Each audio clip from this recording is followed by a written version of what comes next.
Extreme close up, pan out. See, such cinematography, such great camera work. Okay, so I finished my little patch of green down there in the bottom right corner.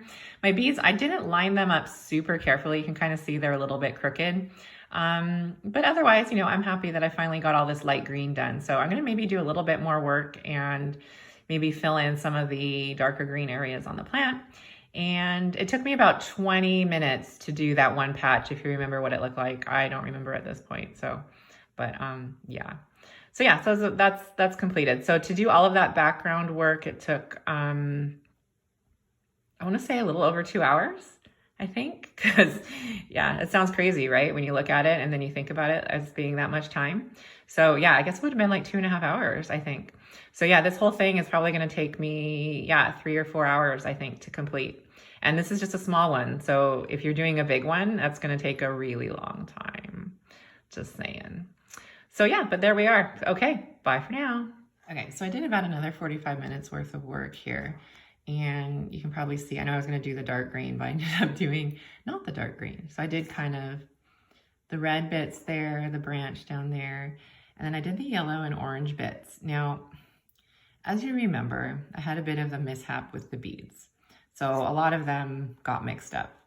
Now, there's 2 colors for the beak, and one, at least if you look on the side here, was quite yellow, and there's another one that's quite orange. It was P and I. And so that was supposed to be the 2 colors that make up the beak. Now, I don't know if they really were different colors or if it was just my imagination or if they were legit 2 different colors and they just are so close that when I mix them, the beads in the tray, that when I went to get them out, I just couldn't really tell the difference. I mean, I guess you can kind of see a difference, at least in this lighting, but I'm not sure if it's really super noticeable. So I don't know how much of it is just my imagination and how much of it is actual differentiations of color shades.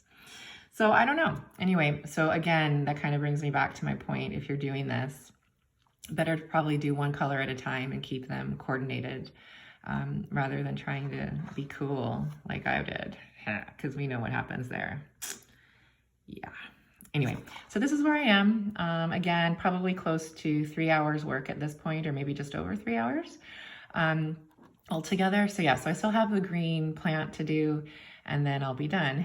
Oh no, and I have the toucan himself or herself. I'm not quite sure what gender that is. Maybe it's not a gender. I don't know. Anyway, so I still have the green sections and the blue sections to do. So hopefully I'll be able to keep my colors better with those. Those are more obvious, so I have a feeling I won't have a problem differentiating the blues and then the shades of green. So yeah, so I think I'm going to call it a day on this for today, and I will see you next time with another update.